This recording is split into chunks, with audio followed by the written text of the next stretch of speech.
भारतीय नवरत्न कंपनियां के लेकर बहुत ही बड़ा कन्फ्यूज़न होता है और हर बार पूछा जाता है इनमें से कौन सा नवरत्न कंपनियां नहीं है या तो है। आज इसको डिटेल से पढ़ेंगे और सारा का सारा समस्या का समाधान कर डालेंगे।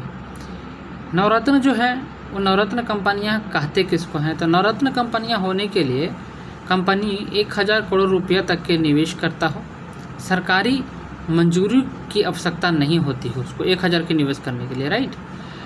6 निर्धारक मानक होता है, 60% अंक प्राप्त किए हो और मिनी रत्न के दर्जा प्राप्त हो उसे। देखिए हिंदुस्तान एरोनॉटिक्स लिमिटेड, ठीक है, 1940 में यह स्थापना हुआ था, ये नवरत्न कंपनियां हैं। फिर दूसरा देखिएगा शिपिंग कॉरपोरेशन ऑफ इंडिया, ये भी नवरत्न कंपनियां, 1950 में स्थापना हुआ है। भारत इलेक्ट्रॉनिक लिमिटेड 1954 में स्थापना होता है, ये भी नवरत्न कंपनियां हैं। NCL इंडिया लिमिटेड 1956 में स्थापना होता है, ये भी नवरत्न कंपनियां हैं। उसके बाद फिर नवरत्न कंपनियां जो है वो देखते हैं। नेशनल मिनरल्स डेवलपमेंट कॉरपोरेशन 1958 में होता है, नवरत्न कंपनियां हैं।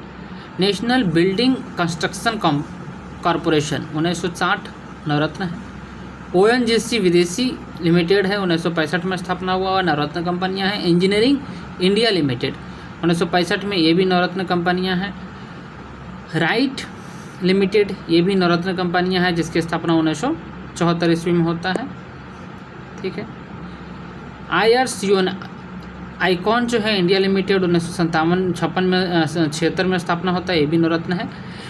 राष्ट्रीय chemical and fertilizer limited RCF 1978 में स्थापना होता है, ये भी नवरत्न कंपनियां हैं। नेशनल एल्युमिनियम कंपनी 1981 में स्थापना होता है, ये भी नवरत्न कंपनियां हैं। भारतीय इस्पात निगम लिमिटेड 1982 में स्थापना होता है, ये भी नवरत्न कंपनियां हैं। कंटेनर कॉरपोरेशन लिमिटेड नवरत्न कंपनियां हैं। महानगर इंडिया लिमिटेड नवरत्न कंपनी है। रेल विकास निगम, ये भी नवरत्न कंपनियां हैं। अब देखिए अप्रैल 2024 में 4 कंपनियों को नवरत्न का दर्जा फिर से प्राप्त हुआ है, तो इसमें कौन कौन सा है। नेशनल फर्टिलाइजर लिमिटेड 1974 में स्थापना था, ये भी नवरत्न बन गई है। और CWC मतलब केंद्रीय भंडारण निगम 1957 में स्थापना हुआ था, ये भी नवरत्न बन गया है। Housing and urban development corporation limited 1970 में स्थापना हुआ था, ये भी नवरत्न कंपनी बन चुकी है। भारतीय अक्षय ऊर्जा विकास संस्थान लिमिटेड IREDA 1987 में स्थापना होती है और ये भी नवरत्न कंपनियां बनी हुई हैं।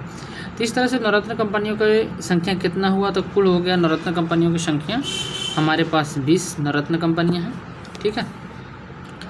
जून 2024 में मझगांव डॉकयार्ड शिपयार्ड लिमिटेड जो है नवरत्न कंपनी का दर्जा दे दिया गया है मझगांव का, तो 21 हो चुका, प्लस एक ये ले लेंगे तो हम कुल कह सकते 21 जो है नवरत्न कंपनियां अपने पास है, समझे।